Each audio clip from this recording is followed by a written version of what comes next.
2010 में मूंग का न्यूनतम समर्थन मूल्य सरकार ने घोषित किया था 3670 रुपए प्रति क्विंटल। मूंग बिक रहा था 1700-1800 रुपए प्रति क्विंटल, आधे दाम पर। यदि यही बात प्रधानमंत्री सुन लेते किसानों की बात मानी जाए। 356 करोड़ रुपए किसानों के बकाए थे। अच्छा, चने के चना खरीद के जो MSP पे खरीदा, पीड़ा में से किसान महापंचायत का जन्म हुआ। तभी सबने काम शुरू कर दिया। जेल में 8 दिन रहा और वहीं सबने उसको चैलेंज किया ऑर्डर। तो मैं मैडम वसुंधरा की मुख्यमंत्री थी, उनका मैं दोनों काम नहीं करूँगा, अभी एक बताऊँ। उनका रिजाइन फ्रॉम डबल इच। हमने कहा खेत को पानी मिल जाए, फसल को दाम मिल जाए, युवाओं को काम मिल जाए। उनका आज मेरे खेत की बाढ़ है, उसको जलाओ, रात निकालो। उससे गेहूँ की जो बाढ़ थी वो पूरी जलाई, सारी रात तपे। सुबह वहाँ आ गए थे 3 अधिकारी दिल्ली पुलिस के। 30 साल में 30 बूंद पानी नहीं आया यमुना जल समझौते का। यमुना, क्योंकि मैं कृषक ही रहा और किसानों में काम करने गया तो किसान कहेंगे बकाला तो चली नहीं, इससे रोता पड़ता है। सबसे बड़ा नेगेटिव रोल रहा हमारे उस समय के जल शक्ति मंत्री श्रीमान गजेंद्र सिंह जी का। अच्छा। हाँ, जिन्होंने इस योजना को अटकाना, लटकाना और प्रधानमंत्री कार्य को भटकाना, यही काम किया 5 साल। ऐसे ही पंजाब से पानी, हरियाणा से पानी, हमेशा विवाद ही बना रहता है। आम आदमी पार्टी वाले मेरे पास आए दिल्ली से। हाँ जी, दिल्ली से आप ज्वाइन करो, मैं कर देंगे आप MSP कानून बना, आपकी सरकार है दिल्ली में, हल्दी लगे में फिट करेंगे, रंग चोखो आ जाए।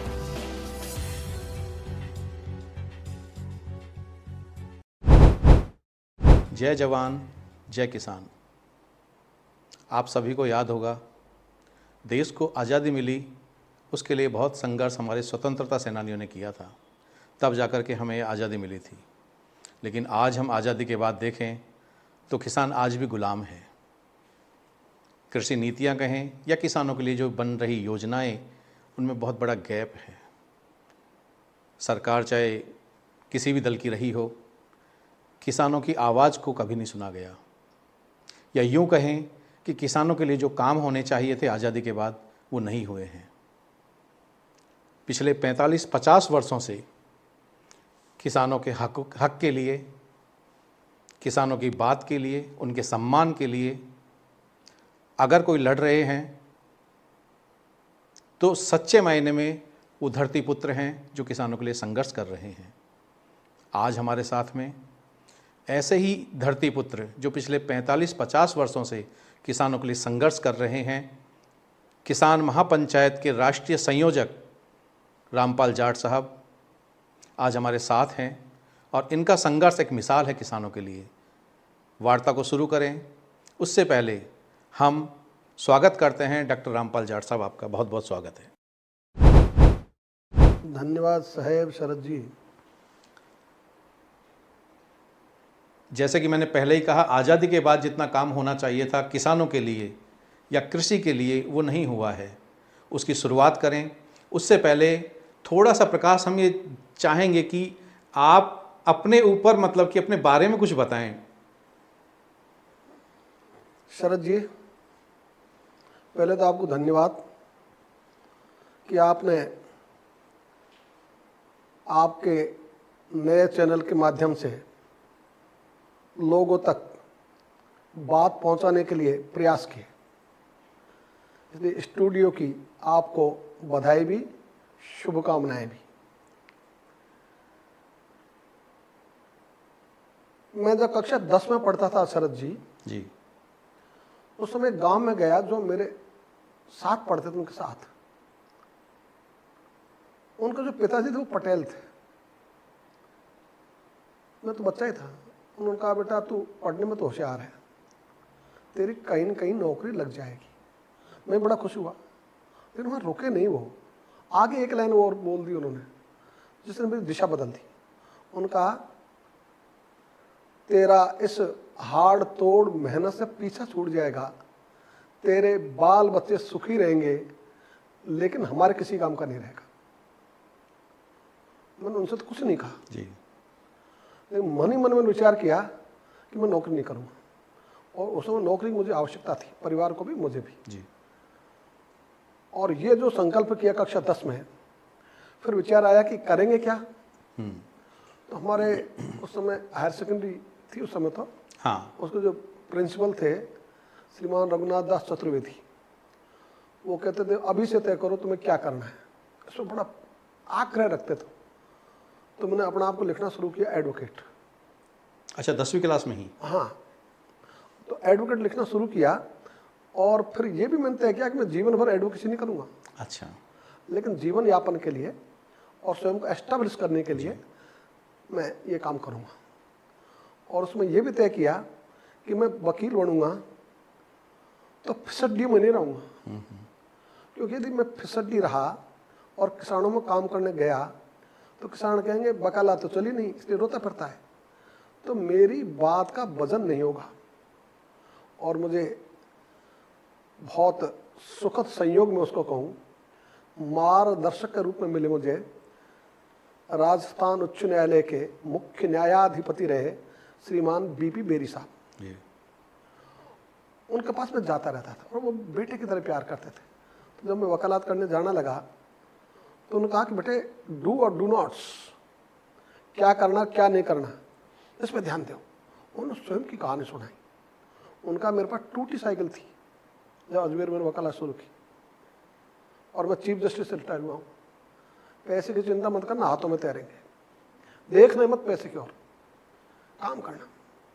तो डू और डू नॉट्स, ये जो टिप्स दिए उन्होंने कैसे काम करना, वो सारे मैंने किए। श्रद्धापूर्वक उनकी बात का मैंने अनुपालना की और उसके मुझे परिणाम बहुत अच्छे मिले। मैंने वकालत शुरू की थी सवाई माधोपुर से। अच्छा, सवाई माधोपुर से? हाँ जी, शुरू में 17 वर्ष तक मैंने वही वकालत की। तो सवाई माधोपुर में ये धारणा बनी कि सबसे कम उम्र के सबसे सीनियर एडवोकेट रामपाल जाट। अच्छा। तो ये उनका कारण बनी, मेरा कारण नहीं। तो उनकी टिप्स थी, उसका परिणाम था वो। फिर मैं आ गया राजस्थान उच्च न्यायालय में, क्योंकि उस समय मैं किसानों में काम करता था। अच्छा, जयपुर आ गए आप? हाँ जी, जयपुर इसलिए आया, खुद के लिए नहीं। जयपुर में रहकर राजस्थान में प्रवास करना सुविधाजनक है अपेक्षाकृत सवाई माधोपुर में। सवाई माधोपुर एक कोने में। तो मैंने वहाँ से भरी पूरी वकालत छोड़ी। सबसे बड़ा बस्ता मेरा, सबसे पहले आने वाला, सबसे बाद में जाने वाला वकील मैं। और यहाँ जब शुरुआत की, यहाँ भी अच्छी शुरुआत रही। अनेक जजेस थे जो खड़े होते ही रिलीफ देते थे। उसका एक कारण तो हिंदी प्रेम था कि मैं हिंदी में लिखता था जी। तो वो भी रहा। जैसे जस्टिस शिव कुमार शर्मा आज नहीं रहे दुनिया में, लेकिन खड़े होते ही वो जैसे ही पढ़ते थे उसके हिंदी को गदगद हो जाते थे। तो जो मिलने वाली रिलीफ थी उसमें वो झिझक नहीं करते थे।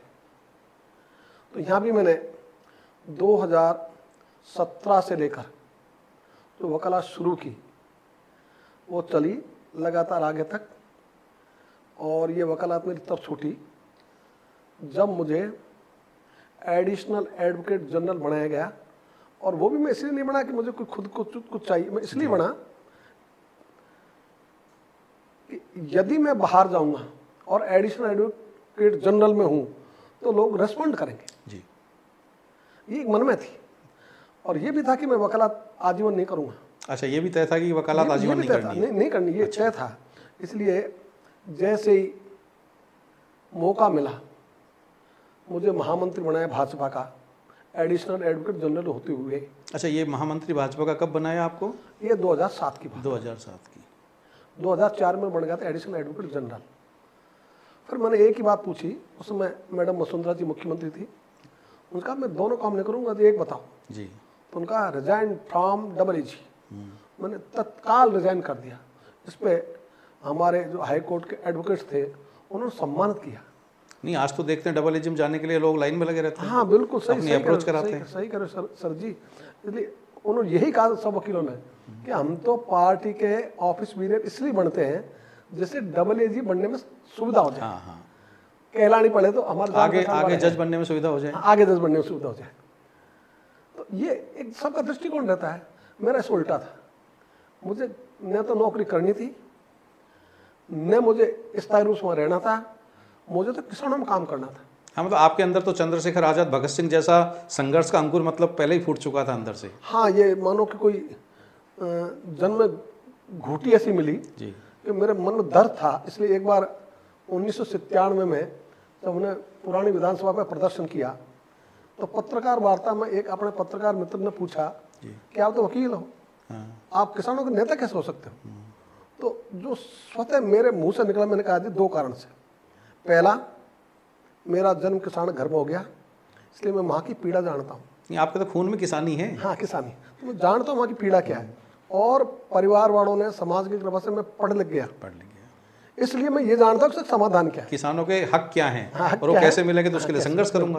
बिल्कुल सर जी, इसलिए मन की मैं किसानों का नेता हूँ। तो संतुष्ट हुए और मुझे आज वो ध्यान है कि वही लाइन आज भी है। और 2010 के बाद मैंने केवल और केवल यही काम लिया, और ये भी कोई मैंने शुरू नहीं किया, शुरू हो गया।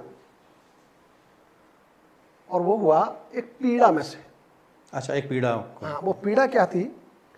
2010 में मूंग का न्यूनतम समर्थन मूल्य सरकार ने घोषित किया था 3670 रुपये प्रति क्विंटल। मूंग बिक रहा था 1700-1800 रुपये प्रति क्विंटल, आधे दाम पर। आधे दाम पर।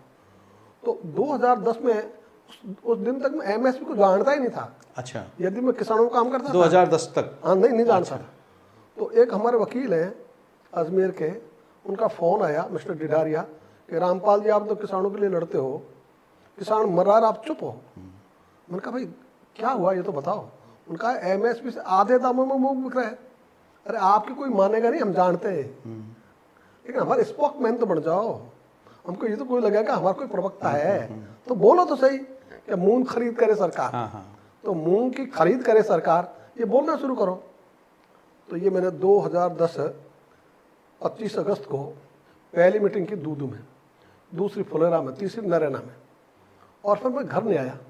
मैं निकल गया राजस्थान के टूर पे। कोई 10 जिलों का टूर किया। तो वहाँ जो बात आई, तो मैं तो बोल रहा था मूंग की। तो वहाँ गंगानगर पहुँचे तो उनका साहब बाजरा भी तो 300 रुपये कम। हाँ, खरीफ में आते हैं मूंग बाजरा सभी। हाँ, तो बाजरा की तो बोलो आप। हाँ, तो मैंने बाजरा की बोल दी, क्योंकि बाजरे को उस समय एमएसपी था 800, बाजरा बिक रहा था 500। फिर मैं गया मेवाड़ में, तो उन्होंने कहा जी हमारे यहाँ तो बाजरा है ही नहीं। मक्का है हमारे यहाँ। हमारे मक्का क्यों नहीं बोलते आप? तो मक्के की भी स्थिति जो बाजरे की थी। तो मैंने मक्का बोलनी शुरू कर दी। फिर गया उड़द क्षेत्र में, उड़द भी बोलो, तो मैंने उड़द भी बोल दिया। मैंने कहा तो सब जगह गड़बड़ है, एक जगह नहीं। तो चलते चलते उस पीड़ा में से किसान महापंचायत का जन्म हुआ। तभी सबने काम शुरू कर दिया। तो ये लगातार पूरे राजस्थान तो किसान महापंचायत 2010 में बनाई आपने? हाँ, मतलब शुरू कर दी किसान महापंचायत के नाम से काम। अच्छा, काम फॉर्मेशन लीगली तो ये बाद में हुआ, लेकिन उस समय ये काम शुरू कर दिया। और पूरे राजस्थान में मैंने उस समय किए कम से कम 3 टूर। अच्छा, पूरे राजस्थान में। और एक टूर तो था हर विधानसभा स्तर तक, दूसरा टूर था जिला स्तर तक। तो हर संभाग में किसान महापंचायत का आयोजन, 7 संभाग 7 किसान महापंचायत। फिर भी सरकार सुन नहीं रही थी, तो उनका चलो स्टेट लेवल करते। तो राज्य स्तरीय की 13 फरवरी 2012 को यहाँ उद्योग मैदान में। और वो पहला अवसर था शरद जी, जब लोग स्वयं के साधनों से जयपुर तक आए। नहीं, हमने देखा था, बहुत बड़ा आयोजन था, बहुत बड़ा। किसान भी बड़ी संख्या में आए थे। बड़ी संख्या में थे। हालांकि उसमें एक प्रभाव था, उस समय बीजेपी के वरिष्ठ नेता के रूप में मेरी पहचान थी, उसका भी प्रभाव था। ऐसा नहीं कि भाई तो, लेकिन हमारे जो बीजेपी के एक जो धड़ा था वो पूरी तरह नाराज था मेरे से, जिसमें प्रदेश अध्यक्ष भी थे। जी जी। उनका कहा आप ये काम मत करो वरना आपको पार्टी से निकालना पड़ेगा, निकाल दो। हाँ, जब डबल एजी छोड़ दिया, सरकारी नौकरी नहीं की किसान के लिए, तो बोले ये पद क्या है? ये पद क्या है? तो उन्होंने रखा भी कोर कमेटी में, लेकिन कोर कमेटी उनकी बात, वो प्रस्ताव पास नहीं हुआ, इसलिए मुझे निकाला नहीं। मैं तो तैयार ही था, निकाल दो, लेकिन उन्होंने निकाला। फिर मैं खुद ही निकल गया 2014 में। मैंने छोड़ दिया इनको, क्यों तुम इस लाइन में चल ही नहीं रहे हो। तो ये जो शुरुआत हुई, तो ये हुई सहज रूप से, कोई मैंने अलग से कोई एफर्ट्स नहीं किए, स्वतः ऐसे अवसर बढ़ते गए, मैं उसको आगे बढ़ता रहा। तो ये 2012 के बाद में फिर हमने जब ये 2013 में सरकार बन गई बीजेपी की, मैडम वसुंधरा मुख्यमंत्री बन गई, उनका जो था ना स्वराज संकल्प, क्या बढ़िया डॉक्यूमेंट था। तो हमने एक ही बात की, मैडम इसको लागू कर दो। सही है। मैडम इस पे हाँ नहीं कर रही थी।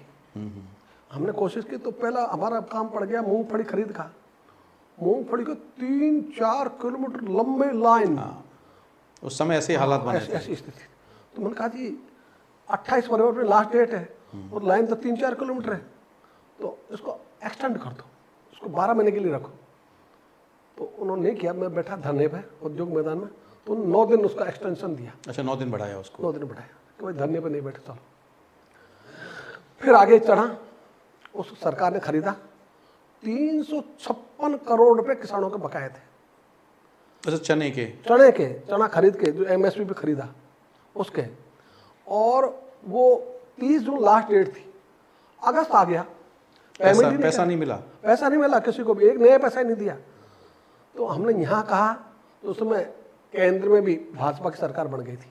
हाँ, मोदी जी के नेतृत्व में। मोदी जी के नेतृत्व में। तो हमको आशा भी थी भाई चलो ये तो एक करिश्माई नेतृत्व है, कुछ डबल इंजन की सरकार है यहाँ भी वहाँ भी। तो हम वहाँ गए, यहाँ मुख्यमंत्री जी के वहाँ के लिए, वहाँ के कृषि मंत्री जी के यहाँ के लिए। तो किसानों को बना दिया फुटपाथ जी। फिर हमने 31 अगस्त को एक फिर धरना आयोजित किया, 7 दिन की यात्रा के बाद। अच्छा, पहले प्रदेश में यात्रा की 7 दिन पहले 7 दिन की यात्रा की कि पैसे दो, बकाए पैसे दो। फिर यहाँ धरना आयोजित किया। अलग उस दिन बरसात हो गई, फिर धरना तो बढ़िया नहीं रहा, सिंबॉलिक था।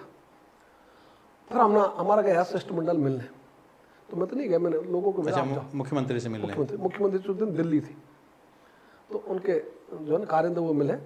उनका जी हम आपके पैसे दिलाएंगे।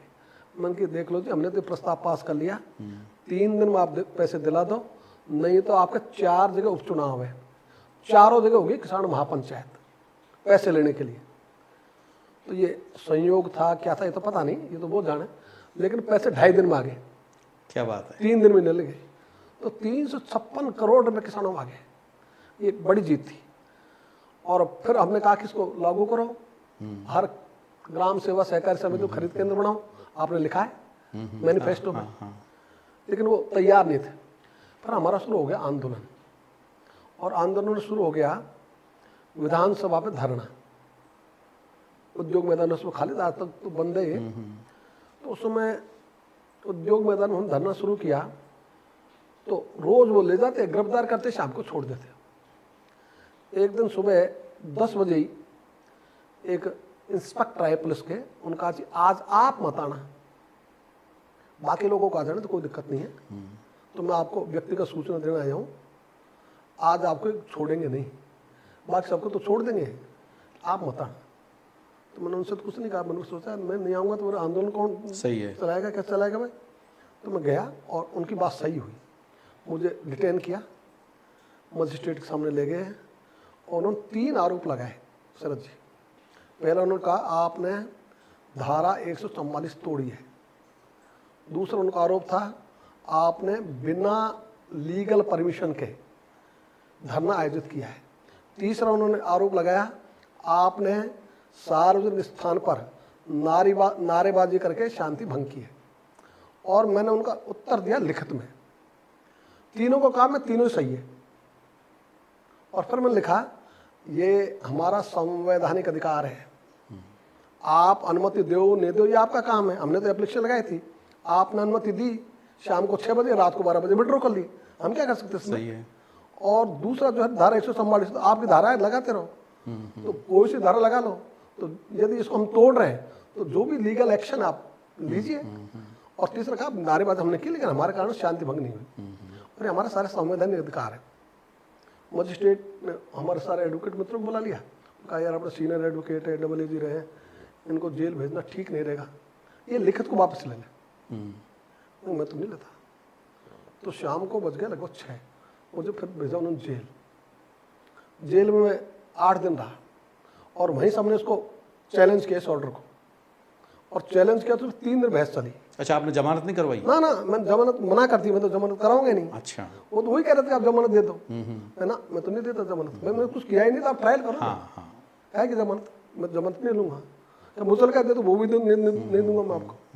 तो उसके बाद में कोर्ट ने जो ऑर्डर दिया, उन्होंने दिया रामपाल जाट के खिलाफ जो मुकदमा पुलिस ने बनाया है वो निराधार है, ये तीनों दिन उत्तर दिए वो सही है, इनका संवैधानिक अधिकार है अपनी बात कहने का, इसलिए इनको बिना जमानत मुचल के तत्काल जेल से छोड़ दिया जाए। तो तब भी लोग बहुत आगे थे जेल पे, उन्होंने छोड़ा मुझे रात को 8 बजे, जबकि सूर्यास्त के बाद में जेल से छोड़ते नहीं है, तो ऑर्डर तो हो गया दिन के 11 बजे हो गए थे, लेकिन तो भी इन्होंने छोड़ा तब। तो वो जो स्थिति थी, उसके बाद में हमने शुरू कर दिया था, दूसरे दिन जैसे छूटे फिर धरना शुरू। तो आप लोगों ने लिखा भी कि जेल से छूटते फिर धरने पर, और ये हमारा चला लगभग 31 दिन तक। और उसके बाद में हमने शुरू कर दिया 100 दिन की किसान बचाओ ग्राम बचाओ पद यात्रा। और वो जो यात्रा चली वो शुरू हुई डिग्गी मालपुरा से, उसका समापन हुआ 100 दिन भरतरी महाराज के पवित्र धाम पर अलवर में। तो उसमें 23 विधानसभा, 591 गांव, 6 लोकसभा क्षेत्र, इतने बड़े क्षेत्र में हमारी वो यात्रा रही, लेकिन उसका संदेश बहुत अच्छा था। और वहाँ जाके जब समापन हुआ फिर हमने किया विधानसभा पे फिर धरना प्रदर्शन, ये लगातार चला। और उसके बाद में हम आगे 2014 से 2015 तक ये यात्रा चली। फिर 2016 में हमने एक आयोजन किया कि हम प्रधानमंत्री से मिलेंगे, उनसे मिलना चाहेंगे। उन्हें पत्र लिखे पहले, उन्हें भाई तो पब्लिक आदमी मिलेंगे ही, लेकिन उन्होंने टाइम दिया नहीं। अच्छा, समय नहीं दिया आपको? नहीं दिया।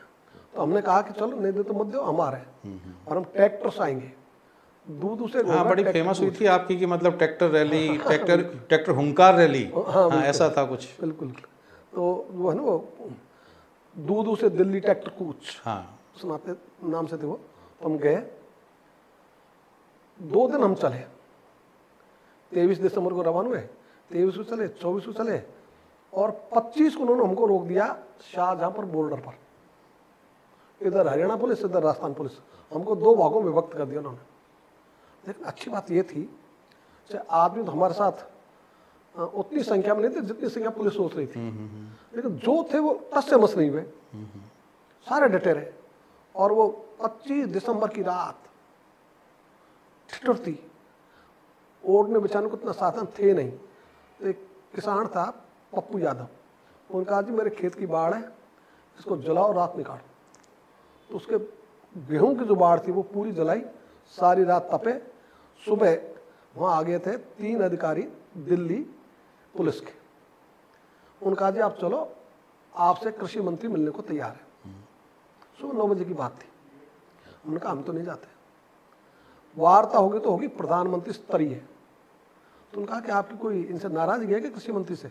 तो राजनाथ सिंह जी से मिल लो, गृह मंत्री से मिल लो, जिससे आपको उसी से मिला देंगे आपको। उन्होंने कहा मुझे इनसे किसी से मिलना ही नहीं। उन्होंने कहा क्यों नहीं मिलना? इसलिए नहीं मिलना, हम जिस भी मंत्री से मिलेंगे उसकी इतनी औकात नहीं है कि उनके हमारे बीच में जो वार्ता होगी उसको वो ऑनरेबल पीएम को ब्रीफ कर दे। हाँ, मानना नहीं माने तो बात की बात है, वो ब्रीफ ही नहीं कर सकेंगे तो क्या इनसे मिलना? It is the wastage of the time. तो भाई हम तो कुछ नहीं करते, हम तो वापस चले जाओ। यहाँ राजस्थान पुलिस, हरियाणा पुलिस ने कहा कि हम आपको गिरफ्तार करेंगे, तो कर लो।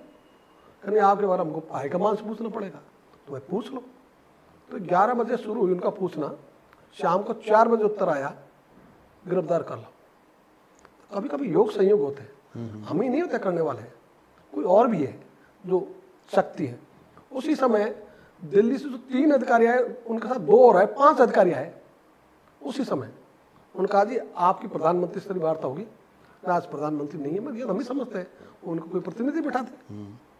ठीक। तो हम लगभग 5:30 बजे रवाना हुए शाहजहांपुर से, और वहाँ वार्ता हुई प्रधानमंत्री कार्यालय में। उस दिन 25 दिसंबर भी था, क्रिसमस डे की छुट्टी भी थी। उसके उपरांत प्रधानमंत्री कार्यालय खुला, 1 घंटे 31 मिनट पूरी वार्ता हुई। और जो पीएम के सचिव थे वो उसमें बैठे मिस्टर के पी बली, और उन्होंने सारा जितने हमारे बिंदु थे उन सबका हम सहमत हैं, आपके ये सब काम होंगे। और आपको लिखित में उत्तर मिलेगा और अगली मीटिंग आपकी पीएम से होगी। हम भी खुश हो गए, भाई ठीक है भाई, तो उसको तो हमने डिस्कस कर दिया। फिर उसी समय एक अधिकारी जो थे वहाँ, deputy commissioner of police Delhi, उन्होंने हमको बुलाया चाय पर उस वार्ता के बाद। उन्होंने 2 बातें कही बहुत अच्छी। अब तो रिटायर हो गए। उनका जी आज जिस ढंग से आपने वार्ता वो रखी अपनी बात, यदि यही बात प्रधानमंत्री सुन लेते किसानों की बात मानी जाएगी। बहुत बढ़िया है, लेकिन वो दूसरी बात बताता हूँ आपको, बताओ कि आपको कोई नहीं बुलाएगा। अच्छा, ऐसा क्यों? उन्होंने कहा कि आप तो चले जाओगे, यहाँ तो जो है ना चमचमाती ब्रीफ केस, शूटेड बुटेड वो लोग छाए रहते हैं पीएमओ में, तुम कौन बुलाएगा? कोई बात नहीं, फिर लड़ेंगे। तो उन्होंने जो बात कही वो सच निकली, तो दोबारा उन्होंने बुलाया नहीं। लेकिन हमारा जो आंदोलन है वो लगातार चला, बंद किया ही नहीं। तो वो जो एक बार प्रवाह शुरू हुआ आंदोलन का, वो रुका नहीं, लोग लगातार जुड़ते रहे। तो ये 2016 आ गया। 16 के बाद उन्होंने पूरे देश में लोगों को जोड़ा। तो मैंने कहा अखिल भारतीय स्वरूप दे उसका, अकेले राजस्थान से नहीं मानेंगे। तो हमने पूरे हिंदुस्तान में टूर किए, जितने भी किसान संगठन थे सबसे संपर्क संबंध किए। 6 हमने समूह बनाए, कॉमन प्लेटफॉर्म, और 6 में मेरा। उसके बाद में हमने किया दिल्ली में बहुत बड़ा प्रदर्शन। पहले निकाली भारतीय एकता यात्रा, जो मंदसौर गोलीकांड था शरद जी, उसमें हमारा अलावा वहाँ पहुँचने वाला कोई नहीं था। जब हम वहाँ गए प्रतापगढ़ जिले से, जो एडजर्निंग टू मंदसौर है, तो वो कलेक्टर ऐसे उन्होंने कहा आप मत जाओ, कुछ भी खतरा हो सकता है, मैं कर्फ्यू है, हम तो जाएंगे जी, जो भी होगा होगा। हम गए, हर घर पर जाकर जितने भी शहीद थे 6, सबके घर गए, सब घरों पर जाकर श्रद्धांजलि सभा आयोजित की, उनको ढांढस बंधाया और हम वापस आए। हमारा अतिरिक्त कोई नहीं पहुंचा, एक भी नेता, चाहे राजनेता हो, कोई स्कूटर बैठ के निकल गया, कोई मोटरसाइकिल बैठ के निकल गया, कोई संदेश देकर निकल गया, तो उनकी बहुत ज़्यादा कोई अपने उनसे शिकायत नहीं, लेकिन वहाँ पहुँचने वाला कोई नहीं था। उसके बाद में शुरू हो गया देशव्यापी आंदोलन, और वो भी हमने शुरू किया मंदसौर से ही, भारत एकता यात्रा, पूरे देश की यात्रा हुई। और फिर 2017 में पूरा बड़ा जलसा वो दिल्ली में था, रामलीला मैदान से लेकर संसद तक, वो भी रहे। उसमें अकेला नहीं था, देश भर के अनेक नेता थे। इसलिए मैं ये कहूँ कि मेरे कारण ऐसा नहीं, सबके कारण हुआ। तो वो जो आंदोलन था वो भी प्रभावी आंदोलन था। और उस आंदोलन के बाद 2018 आ गए, चुनाव आ गए, तो लगा कि चलो अभी कोई उनको तो कर ही देगा। फिर आम आदमी पार्टी वाले मेरे पास आए दिल्ली से। हाँ जी, दिल्ली से, आप ज्वाइन करो, तो कर लेंगे, आप एमएसपी कानून बना दो, ये आपकी सरकार है दिल्ली में। तो उन्होंने जो राजस्थान का मैनिफेस्टो बनाया उसमें तो उन्होंने लिखा। वहाँ मेरी 5 मीटिंग हुई लगातार केजरीवाल जी से भी। मन की ये करो ना, इसको लाओ ना बिल, तो करेंगे, देखेंगे, करेंगे। फिर 5 मीटिंग कहा रामपाल जी हमारे दिल्ली में तो किसान है ही नहीं, तो नहीं तो आप नारे क्यों लगा रहे हो, हम किसानों को एमएसपी देंगे, एमएसपी खरीद गारंटी देंगे, मुआवजा देंगे, क्यों नारे लगा रहे हो? तो राजनीतिक वोट के लिए तो नारे लगाए जाते हैं। बात सही है। तो मन की जो कह रहे हो वो करो ना, आपको नुकसान नहीं है। तो मैंने एक कहावत सुना है उनको, हल्दी लगे न फिट करी, रंग चोखो आ जाए। तो मन की दिल्ली में तो किसान है नहीं, हाँ, आपका पैसा तो नया पैसा खर्च होगा नहीं, और क्रेडिट मिल जाएगी पूरे देश की आपको। सही है। और आप एक बात और विचार करो केजरीवाल जी, आपको यदि इसको दिल्ली की पार्टी रखना है तो मत करो ये काम, और देश की पार्टी बनाना तो करो, विचार करो। उनका आपको 15 दिन बाद में उत्तर दूंगा। ठीक है, उन्होंने उत्तर नहीं दिया, मैंने आम आदमी पार्टी छोड़ दी। मैं तो आया इसके लिए, तुम्हारे लिए थोड़ी आया था कि तुम्हारी कुछ सेवा करनी हो जाए, तो किसानों के लिए काम करना है। तुम किसानों के लिए हमारे साथ खड़े, तो तुम्हारे साथ खड़े। ये क्रम लगातार चलता रहा। फिर यहाँ 2019 में मूंग को लेकर आंदोलन हुआ। उसमें उस सरकार के एक बार जरूर कई बार मेंशन करता हूँ उसको, जब मूंग के ट्रैक्टर खड़े थे, 1 महीने लगा उस आंदोलन में। उस समय तक खरीद बंद हो गई थी पूरे देश में मूंग की। हमने कहा जी हमारी तो खरीद होगी। तो अच्छी बात यह थी, तत्कालीन सीएम ने उसको स्वीकार किया। उस समय तो कांग्रेस की सरकार थी, कांग्रेस अशोक गहलोत जी थे सरकार थी, मुख्यमंत्री। मिस्टर अशोक गहलोत उस समय सीएम थे। उन्होंने उसको स्वीकार किया और विधानसभा में वो प्रस्ताव लाए अच्छा, खरीद के लिए। हाँ, खरीद के लिए, और दोबारा खरीद हुई। अच्छा, मूंग की फिर दोबारा खरीद हाँ हुई। बिल्कुल बिल्कुल, ये पूरे हिंदुस्तान में खरीद बंद और राजस्थान में खरीद हुई। ये भी एक आंदोलन का बड़ा कारण था। यदि आंदोलन होता तो कौन करता। हाँ, ये आंदोलन की सफलता थी। हाँ हाँ, आंदोलन की सफलता थी। तो ये जो 2019, उसके बाद में 2019 में हम लड़ते रहे, फिर आ गया आपका 3 कानून बड़ा आंदोलन।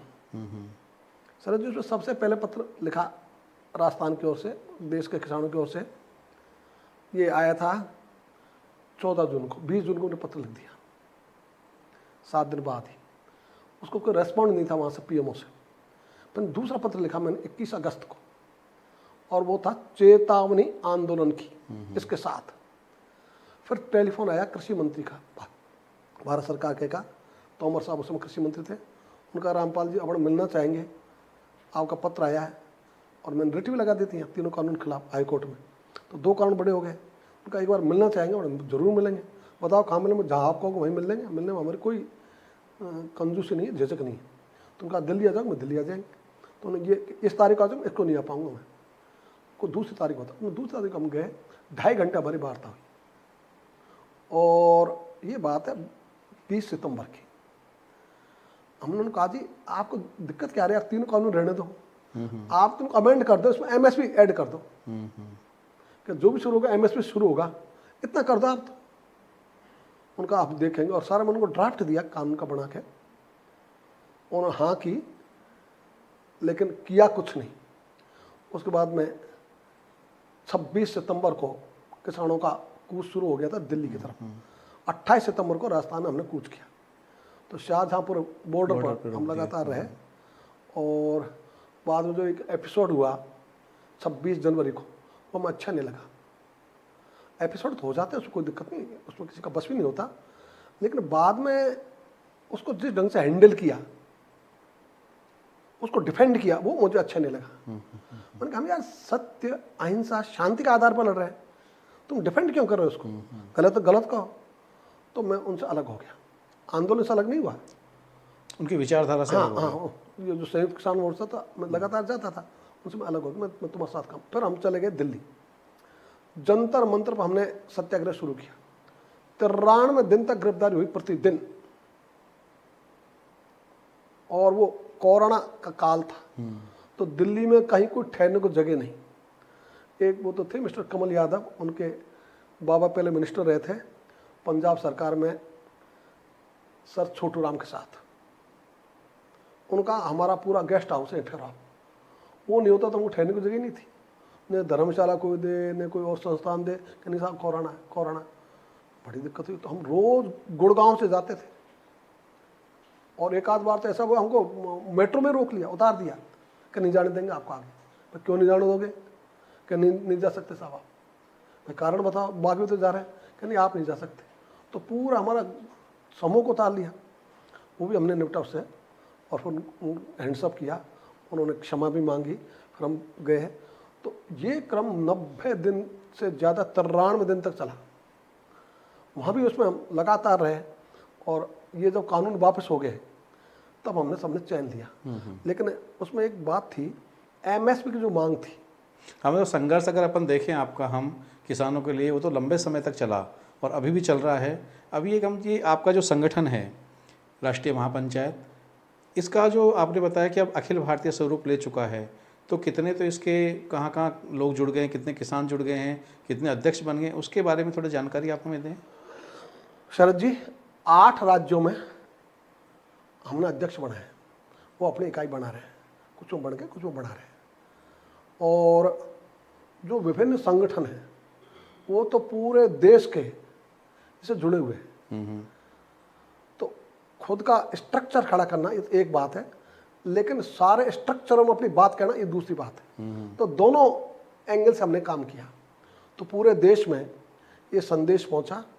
और आज जो आंदोलन दूदू से शुरू हुआ, जिसकी मैंने आपसे चर्चा की कि पीड़ा में से एमएसपी का आंदोलन शुरू हुआ, दूदू का वह आंदोलन देश का आंदोलन बन गया।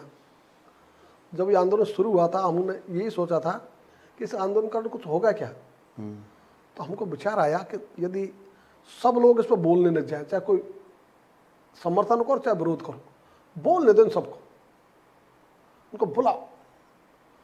और ये स्थिति आ जाए, इसलिए जब हमने तो कितने किसान आपसे जुड़े हुए हैं इससे संगठन से? लगभग 1,25,000 के आसपास है। अच्छा, 1.25 किसान जुड़े हुए हैं। बिल्कुल। और पदाधिकारी कितने होंगे इसमें? पदाधिकारी संख्या तो अभी मैं नहीं बता पाऊंगा। अच्छा अच्छा। हाँ, लेकिन सब जगह है, अच्छा, किसान इतने जुड़े हुए हैं सब जुड़े। और आपकी एक आवाज़ पे मतलब कि अपनी हक की मांग लेके आ जाते हैं। हाँ जी, हाँ जी, हाँ जी। अच्छा, अब ये किसान, आपका संगठन भी बन गया, किसान भी जुड़े हुए हैं। आपकी जो प्रमुख जो किसानों की समस्याएं जिनके लिए आप संघर्ष कर रहे हैं वो कौन कौन सी हैं? शरद जी, हमने उनको 3 शीर्षकों में समेट दिया। अच्छा, किसानों की समस्याओं को। हाँ जी, हमने कहा खेत को पानी मिल जाए, फसल को दाम मिल जाए, युवाओं को काम मिल जाए। अच्छा, तो खेत को पानी, फसल को दाम और युवाओं को काम, ये 3 में आपने ले लिया हाँ, उसको। ये 3 में ले लिया। और इसको जो ये हमने कहा खेत को पानी, इसको हम कहा जितने भी इरिगेशन प्रोजेक्ट्स हैं हाँ, उन सबको उच्च प्राथमिकता दी जाए। आज तो सरकारों में प्राथमिकता सड़क को, सिंचाई को नहीं। सिंचाई को नहीं है, जबकि उस समय प्रधानमंत्री अटल बिहारी वाजपेयी कहें हाँ, या राष्ट्रपति अपन अब्दुल कलाम आज़ाद का कहें, उन्होंने सबने कहा था कि देश की नदियों को जोड़ दिया जाए। Correct, correct. कृषि के लिए और सिंचाई के लिए। सही बात। उस पर तो काम नहीं हो रहा है अभी। हाँ, उस पर काम नहीं हुआ। वो ऐसी 31 योजना उन्होंने चिन्हित की थी, राष्ट्रीय परियोजना। हाँ, उनमें से एक पे काम हुआ, दूसरी पे चल रहा है। 29 आज ऐसे कैसे पेंडिंग है, हाँ, कहीं कोई काम ही नहीं हुआ। यदि वो काम हो जाए तो देश का चित्र ही बदल जाए। आज खेत को पानी मिल जाए, हाँ, फसल की पहली आवश्यकता ही पानी पहली होती है। आवश्यकता है, उसके बिना फसल हो ही नहीं सकती। अब राजस्थान में देखो, यहाँ का पानी जो सिंधु जल समझौते का है वो बहकर जा रहा है पाकिस्तान। हाँ, ये बात सही है, सरकारों ने वक्तव्य देने में कोई कसर नहीं छोड़ी। नहीं, वो तो बयानबाजी है, हाँ, भाषणबाजी है, तो वो तो नेताओं का काम है। 2019 में भी उरी हमला, पुलवामा हमला, सब में बोला अब ये नहीं सहेंगे। अरे नहीं सहोगे तो करोगे क्या? और अब इन्होंने उसको निलंबित किया। हमने उस समय मांग उठाई, शिवराज सिंह चौहान साहब ने बुलाया हमको। हमने कहा कि निलंबित क्यों, आप इसको निरस्त क्यों नहीं करते? हाँ, तो ये प्रस्ताव पास हुआ उनके उपस्थिति में, इसको निरस्त किया जाए। निलंबन क्यों? तो वो अभी तक जहाँ थी बात वहीं है। और उसके लिए भी कोई स्ट्रक्चरल कोई वर्क हुआ ऐसा अभी मेरी जानकारी नहीं है। नहीं, अभी तो ऐसा कुछ हुआ नहीं है। तो आप भाषण देते हो बढ़िया, तो सिंधु जल समझौता का पानी रुका नहीं। और एक दूसरी चीज़ और बताता हूँ आपको, अपने माही परियोजना है, हाँ, बांसवाड़ा में। बांसवाड़ा में, उसके लिए 1966 में समझौता हुआ कि जब तक गुजरात के खेड़े जिले को पूरा पानी नहीं मिल जाता इरिगेशन का, तब तक राजस्थान से गुजरात पानी लेगा। अब वो पानी मिल गया 2006 में, 2006 को 19 साल हो गए, आज तक वो पानी गुजरात ही जा रहा है। अब तो बंद होना चाहिए, वो तो बंद होना चाहिए। तो आपका जो लिखित समझौता है उसकी पालना भी तो करो। हाँ, उसका रिव्यू करना चाहिए। रिव्यू करना चाहिए, उसको करो भाई। लेकिन वो भी नहीं किया। तो हमारी लेट लतीफ़ी ऐसे पंजाब से पानी, हरियाणा से पानी, हमेशा विवाद ही बना रहता है। हरि के बैराज पे जो सदस्य होने चाहिए राजस्थान से वो नहीं है ना। जो यमुना जल समझौता हुआ हाँ, 1994 में, अब तो 2025 पूरा होने वाला है। हाँ, 30 साल हो गए। हाँ, 30 बूंद पानी नहीं आया। 30 साल में 30 बूंद पानी नहीं आया 30 बूंद यमुना पानी जल नहीं आया। समझौते हाँ, का। यमुना। और अब हमारे जब से ये सरकार आई नई, तो हम तो ला ही रहे हैं, अब ला तो रहे हैं, लेकिन अभी 2 साल में से DPR नहीं बनी, नहीं 2 साल नई DAPR बने। अरे पुराने से काम ले लो ना। हाँ। तो वो जो है ये भाषण वीर है सब। नहीं लगता है 6 महीने में DPR बना देंगे, आखिरी के 6 महीने में। हाँ इसलिए शरद जी, ये जो मैंने कहा खेत को पानी, मैं आप इसको प्राथमिकता दे दो। सही भी है, प्राथमिकता का विषय भी है खेत को पानी, क्योंकि पहली फसल की मतलब ज़रूरत वही है, पानी। आज अपन देखें, मैं आपको एक बड़ी रोचक जानकारी बताऊं, खरीफ में जो बारिश का सीजन होता है ना, उसका अगर आप बुआई का क्षेत्रफल देखेंगे, राजस्थान का ही देख लें तो 1.5 लाख प्लस हेक्टेयर होता है। 1.5 लाख से ज़्यादा हेक्टेयर में बुआई होती है। 1.5 करोड़, 1 करोड़ 50 लाख हेक्टेयर से ज़्यादा में। और वहीं अगर हम रबी में देखेंगे तो सिमट के आ जाती है 75-80 लाख हेक्टेयर में। हाँ, लगभग आधी। अगर वही पानी हो तो वही एरिया होगा, उत्पादन बढ़ेगा, वो 1,50 हो जाएगा। 1,50 हो जाएगा, उत्पादन बढ़ेगा, गांव से पलायन रुकेगा, किसान की आमदनी बढ़ेगी। तो ये जो है, पहला है आपका पानी, हाँ, खेत को पानी। खेत को पानी। और हमने एक बात और की उसमें, ये प्रोजेक्ट्स बनाते हैं, तो मैंने कहा तुम यार ये है ना ड्रिंकिंग प्रोजेक्ट मत पढ़ो। ड्रिंकिंग प्रोजेक्ट से कभी भी इरिगेशन संभव नहीं है। नहीं है। और इरिगेशन प्रोजेक्ट से आप कितनी ड्रिंकिंग वाटर प्लान बना लो। हाँ। तो आप एक ही काम करो ना, तो एक है सादे सब सदे, उल्टा चलते हैं। पहले तो पानी की उपलब्धता बढ़ाओ, मेन ये होना चाहिए। करेक्ट। तो अभी भी जो ये समझौता हुआ ERCP, क्या इसको इन्होंने फुटबॉल बनाया, और इसमें सबसे बड़ा नेगेटिव रोल रहा हमारे उस समय के जल शक्ति मंत्री श्रीमान गजेंद्र सिंह जी का। अच्छा।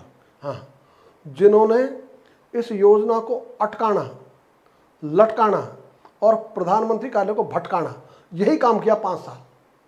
जबकि प्रधानमंत्री ने जब 2019 में जल शक्ति मंत्रालय बनाया, उसकी कमान राजस्थान को सौंपी, ये कहकर कि राजस्थान से ज़्यादा पानी का महत्व कोई नहीं जानता। सही बात है। तो जिनके हाथ में कमान आई, उनको काम करना चाहिए, उनको काम करना चाहिए था। अब वो इसमें रह गया कि इनको श्रेय नहीं जाए, उसको श्रेय नहीं जाए। अबे तब आप पानी ले आते ना, आपको श्रेय चला जाता। आप मुख्यमंत्री बनाते, कौन रोक रहा था आपको? सही है। लेकिन उन्होंने तो सारा जो है नेगेटिव ही काम किया, इसलिए वो सारी योजना रुकी। उनसे मेरी 1.5-2 घंटे बात हुई। उनका साबित तो अशोक गहलोत ने कर दिया। अरे हम गहलोत की चर्चा करने आए नहीं, हम तो पानी की चर्चा करने आए, है ना। तो पानी के बारे में क्या करो ये बताओ ना। गहलोत साहब ने जो किया मतलब तुम इनको तो छोड़ दो, आप तो वाजपेयी जी को याद रख लो कि हाँ, उनका सपना था। ये कह के काम को कर दो। और ये 5 नदी जोड़िए से ERCP नदी जोड़ो था, नामकरण दूसरा कर दो। तो इन्होंने उसको ऐसा अटकाया, भटकाया, लटकाया कि आज तक भी जो काम पहले हो गया ना 2019 में शुरू, नमनेरा बांध और ईसरदा बांध, वही पूरे, बाकी तो इनकी आगे बढ़ी नहीं बात। भाषण बढ़िया हो रहे हैं इनके। तो ये स्थिति इनकी। तो इनकी प्रायोरिटी नहीं है ये। इनकी प्रायोरिटी है सारे निवेशकों को बुलाओ, निवेशकों के लिए एक खिड़की बनाओ, उनको सपोर्ट करो। तो क्या हो जाएगा भाई, कितने लोग पनपेंगे? तो इस देश में भारत सरकार के कौशल मंत्रालय के अनुसार उनका जो डेटा है, सबसे ज्यादा रोजगार देने वाला क्षेत्र, वो भी 51%, वो कृषि है। तो जो सबसे ज्यादा रोजगार दे रहा है उसको तो तुम ध्यान देने रहे, और बेकार की बातें कर रहे हो। अब हम उद्योग आ जाएंगे, क्या हो जाएगा, आ जाएंगे। तो अब तक आगे ना, अन्न किसी फैक्ट्री में पैदा नहीं होता। हाँ, अन्न किसी फैक्ट्री में पैदा नहीं होता। करेक्ट। तो ये जो है ना हमारी सरकारों की नीति, ये अभी किसान के पक्ष में नहीं है, देश के पक्ष में नहीं है। कृषि प्रधान तो बोल देते हैं। पानी के बाद में दूसरा है आपका, दूसरा है फसल को दाम। फसल को दाम। तो उस फसल के दाम में हमने 4 पॉइंट लिए हैं जी। पहला, न्यूनतम समर्थन मूल्य पर खरीद की गारंटी का कानून बने, जिसको भारत सरकार का अनेक आयोग, समितियां वो रिकमेंड कर चुकी है। और 2 रिकमेंडेशन केवल बताऊंगा आपको, बाकी तो मैं चर्चा नहीं करूंगा अभी। भारत सरकार की संस्था है कृषि लागत एवं मूल्य आयोग। हाँ, जो मतलब कि MSP तय करती है। हाँ, MSP तय करती। तो उन्होंने 3 बार रिकमेंड किया है 2016-17 में, 3 बार कि जो फसल का जो MSP है, हाँ, वो जो घोषित MSP है, बोली उसी से लगे और उसको उनका गारंटी कानून बनाओ। अच्छा, गारंटी कानून बनाओ। हाँ, ये शब्द दिया, गारंटी कानून, ये उन्होंने शब्द दिया। दूसरा, भारत सरकार ने 2000 से शुरू किया कृषि पर चिंतन मंथन। 2017 में जाकर एक इन्होंने अधिनियम तैयार किया, जिन्होंने कहा यह आदर्श कानून है। उसका नाम दिया कृषि विपणन एवं पशुपालन विपणन संवर्धन सुविधा अधिनियम 2017। ये आदर्श कानून है। 2017-2018 में सब जगह उन्होंने भेज दिया। राजस्थान में भी आ गया, और राजस्थान में उसका आधार पर ड्राफ्ट तैयार हो गया।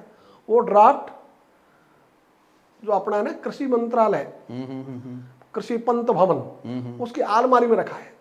अच्छा। अब पंत भवन से विधानसभा की दूरी कितनी? 500 मीटर।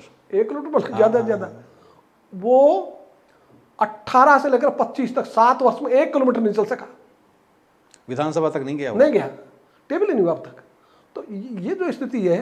और तीसरी, अभी हमने जो रिसेंट की बात थी, जो माननीय प्रधानमंत्री जी के स्तर पर कमेटी बनी 12 जुलाई 2022 को, उसमें एक उप समूह था एमएसपी के संबंध में।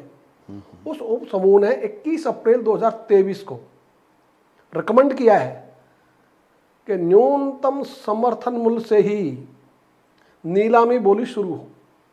उन्होंने लिखा है कि जैसे गन्ने का रिजर्व प्राइस है चीनी मिलों के लिए, ऐसे रिजर्व प्राइस घोषित कर दो एमएसपी को।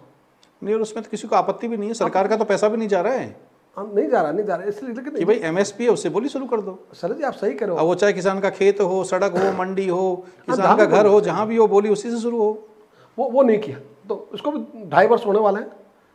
2.5 वर्ष में उन्होंने ये काम भी नहीं किया और भाषण रोज देते हैं एमएसपी था, है, रहेगा। और इस वर्ष देख लो आप, 9 फसलें जो खरीफ की है हाँ, बिलो एमएसपी बिक रही है। बोलो एमएस खरीदी नहीं शुरू हुई, खरीदी शुरू नहीं हुई, बिकना तो दूर की बात है, यहाँ राजस्थान में खरीदी शुरू नहीं हुई। तो ये राजस्थान चर्चा ही नहीं है। चर्चा। और बाजरा जो यहाँ का हाँ, प्रमुख प्रोडक्ट है, नगण्य कितने वर्ष हो गए, 2003-4 में खरीद हुई, वो भी 100 क्विंटल के आसपास। दोबारा 11 में खरीद हुई 69 टन की। क्या कर रहे हो, उसके बाद कोई खरीद ही नहीं है। और सरकारें दोनों ही आ गई, दोनों दलों की। कांग्रेस भी आगे चली गई, दोनों भाजपा की अभी है ही। वो उसकी आलोचना कर लेते हैं, वो उसकी आलोचना कर लेते हैं। अरे भाई आलोचना मत करो ना, निंदा छोड़ो, तुम तो काम करो ना, लोग अपना समझ जाएंगे। कहने को तो ऐसे कहते हैं हम किसान के बेटे, हमने हल चलाया, हमने ट्रैक्टर चलाया, लेकिन किसान का दर्द नहीं जानते। दर्द इसलिए नहीं जानते, नहीं तुमने हल चलाया ना ट्रैक्टर चलाया, वो भाषण में चलाते रहते हैं। है ना। और दूसरा हमने कहा, अभी जैसे फसल खराब हो गई पूरे राजस्थान की। हाँ, अभी बारिश से इससे अतिवृष्टि से बहुत नुकसान हुआ है, सारी फसलें चौपट है। तो एक अधिनियम बना हुआ है 2005 का, आपदा प्रबंधन अधिनियम 2005। उसमें अनुदान सहायता का उल्लेख है और उस अनुदान सहायता में असिंचित भूमि के लिए 8,500 प्रति हेक्टर, अधिकतम 2 हेक्टर तक। हाँ, तो 17,000 रुपये हो गए। 17,000 हो गए, इससे ज़्यादा नहीं देंगे। बैरियर लगा दिया उन्होंने, राइडर है। दूसरा जो सिंचित जमीन उसके लिए 17,500। तीसरा जो बागवानी है, बगीचे, उनके लिए 22,500। तो ये अभी 3 साल हो गए तो भुगतते हैं। नहीं, ईमानदारी से ये दे दो किसान को, तो कम नहीं होती राशि है। तो वो भी नहीं दे रहे ना। वो फसल बीमा से तो अच्छी है, जिसमें मतलब 150 रुपये का मनी ऑर्डर आता है। सही बात। और तीसरी जो हमने कहा, ये प्रधानमंत्री फसल बीमा योजना, प्रीमियम तो ले लेते हैं और क्लेम नहीं देते नहीं। हाँ, पॉलिसी नहीं देते, रसीद नहीं देते। और अगर हमने विरोध किया, इनका लगातार मांग उठाई, तो आप संसद की कार्यवाही पढ़ो, क्या बढ़िया उत्तर देते हैं संसद में भारत सरकार। हमने मेरी पॉलिसी मेरे हाथ योजना शुरू कर दी है, तुम्हें मिली कितनों की बता दो।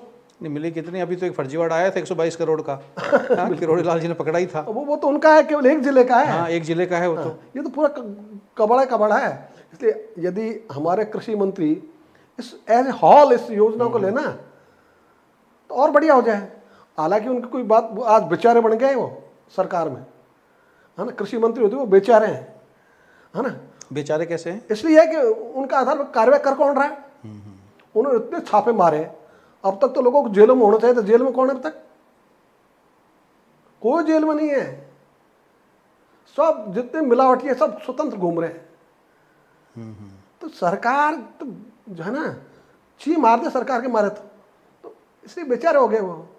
अच्छा काम करते हुए बेचारे। हाँ, काम तो अच्छा किया था, छापा अच्छा मारना, किया, कार्रवाई उजागर करना। तो हुआ। हाँ। हमको जानकारी नहीं थी लोगों को, तो ये कम से कम खाद की, बीज की, है ना, कीटनाशक, उनकी जानकारी तो लाए। हाँ, कि इसमें क्या गड़बड़ियाँ होती क्या हैं, गड़बड़ी, ये तो गड़बड़ियाँ लाए, तो सामने आई। ये तो लाए लोग। लेकिन उसका हुआ क्या? उसके बाद में किसानों को डीएपी नहीं, यूरिया नहीं, और जो उन्होंने कहा था टैगिंग नहीं होगी, वो टैगिंग चल रही है। टैगिंग की तो बड़ी समस्या है, बहुत बड़ी समस्या है। बहुत बड़ी समस्या है। तो ये जो स्थिति है, इसलिए इसको हमने कहा प्रधानमंत्री फसल बीमा योजना, उसका क्रियान्वयन सही हो, सही दिशा में हो। और उसी के लिए हमने आगे कही, जिन किसानों ने फसल पैदा भी कर ली, लाइसेंसी व्यापारी ने खरीद भी ली, और वो लाइसेंसी व्यापारी ने किसानों को पैसे नहीं दिए, संपत्त हो गए। अच्छा, क्या बात कर रहे हो? अच्छा, किसान अपनी उपज को मंडी में ले आया, हाँ जी, हाँ जी, और लाके उसने लाइसेंसी व्यापारी को बेच दी जी, और व्यापारी ने खरीदी, व्यापारी चंपत हो गया। हाँ जी, हाँ, किसान को पैसे दिए बिना। हाँ बिल्कुल, पैसे दिए बिना।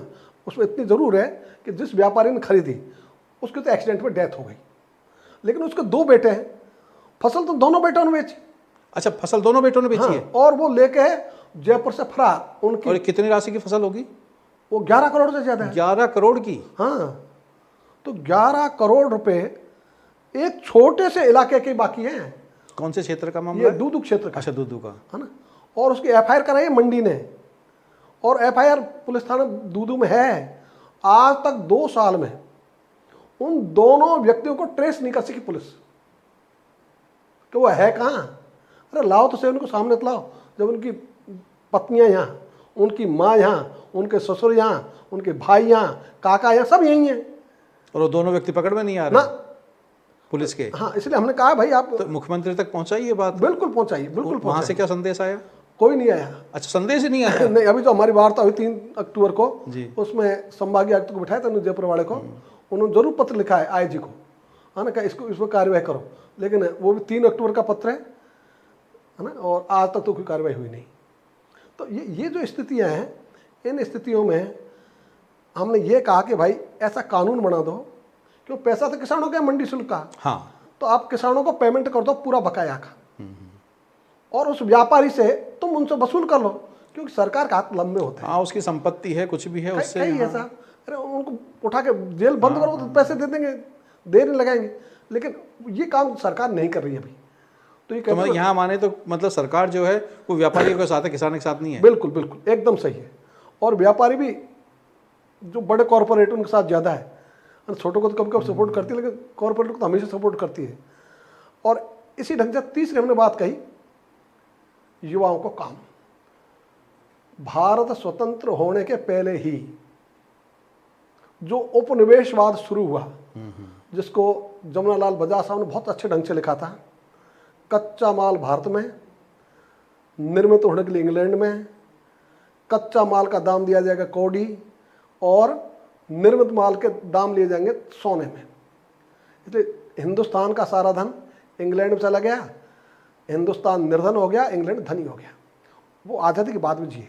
उन्होंने लिखा, उसके बाद क्या हुआ, उन्होंने लिखा इंग्लैंड का स्थान शहरों ने ले लिया, हिंदुस्तान का स्थान गांव ने ले लिया, उपनिवेशवाद अभी जीवित है।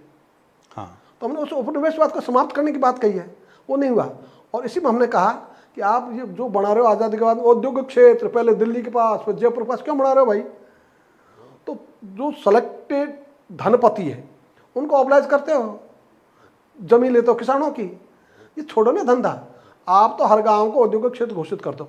बहुत सुंदर। क्योंकि हर गांव में कम से कम 10 उद्योग थे, कम से कम। जहां कपास होता था वहीं पिंजारा था, हाँ, वहीं काटने वाला था, वहीं बुनने वाला था, वहीं सिलने वाला था, वहीं धोने वाला था, पूरी चैन थी, हाँ, है ना। चाहे खाती हो, चाहे लुहार हो, चाहे तेली हो। आप देखो जहाँ तिल्ली होती थी वहीं गाड़ी थी। अब तो उल्टा हो गया दृश्य। आज गांव में कोई कपड़ा बुनने वाला नहीं मिलेगा। नहीं है। पहले हर गांव में था। बड़ा ही नहीं है, तेली नहीं है, तेली नहीं है। हाँ। और आज इन्होंने एक काम और किया स्वतंत्र भारत में, जिसको हमने हमेशा कंडेम किया। इन्होंने लोहार को मारा, टाटा को पनपाया, गांव के मोची को मारा और बाटा को पनपाया। तो टाटा और बाटाओं को संरक्षित और सहयोग करने वाली सरकारें हैं। उस समय टाटा बाटा थे, अडानी अंबानी है। सेठ को नाम बदले हैं, ज़्यादा कुछ बदला नहीं। इसलिए अभी जो सरकार है, इसलिए हमने कहा हर गांव में ग्रामोद्योग, ये जो ना मीडियम है ना, क्या है क्या मीडियम यार, तुम गांव में उद्योग दो ना। ये हाँ, गांव में अगर उद्योग मिलेगा तो उसकी जमीन भी है, संसाधन भी है, सब है, और उसको जो भी मिलेगा वहां से औद्योगिक इकाइयों से, तो जहां उत्पादन वहीं निर्माण हो जाएगा। कृषि का तो आप जैसे कि उसका वैल्यू एडिशन कर दो, उसके कुटीर उद्योग लगा दो, करेक्ट, तो पैसा उसके पास, किसान के पास आएगा, वहीं आ जाएगा। इसलिए ये काम सरकार नहीं करना चाह रही, अभी भी नहीं करती। अभी भी लगातार हम बोल रहे हैं कई वर्षों से, लेकिन क्या सरकारें हैं कि कान पे जू ही नहीं रेंगती, सुनते हैं, अच्छा कहते हैं, करते नहीं। तो आज भी ग्राम औद्योगिक रचना कहाँ है, और छोटे उद्योग, मध्यम उद्योग के नाम पे वही पनप रहे हैं। हाँ, कृपा पात्र धनपति, उनको ये पन पाते हैं, वो उनको पन पाते हैं, तो ये एक दूसरे के लिए हो गए। तो जो सिगरेट के पैकेट में लगा रहता है ना, मेड फॉर ईच अदर्स, वही स्थिति इनकी है कि भाई वो तुमको चंदा देते हैं, किसान चंदा नहीं देता, इसलिए तुम चंदादाताओं के लिए काम करोगे, मतदाताओं के लिए नहीं।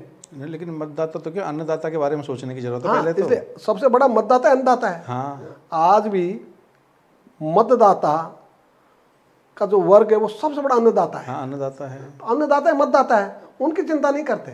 इसलिए हमने तीसरी जो बात कही, ग्राम औद्योगिक रचना, ग्राम आधारित अर्थव्यवस्था, इसकी ओर चलो। और ये हमने शुरू नहीं की, ये भी शुरू की थी एक 3 पत्र पढ़ना आप, जो अंतिम पत्र है गांधी और नेहरू के 1945 के।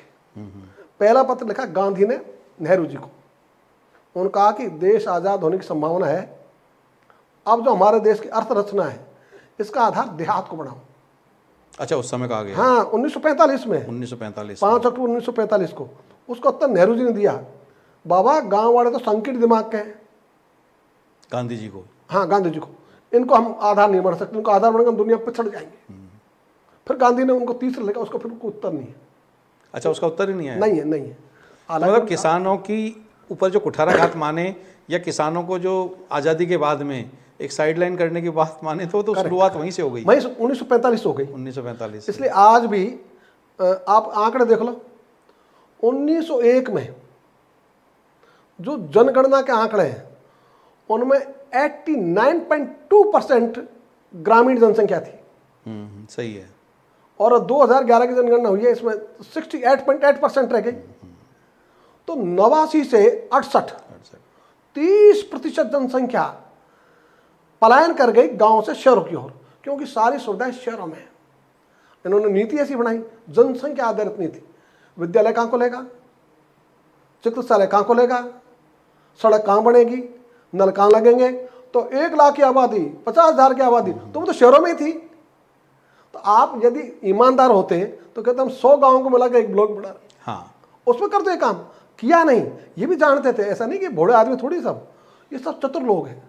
लेकिन ऐसी काम करो कि लोगों को अंधेरे में रखो और अपनी नीतियों को थोपते रहो।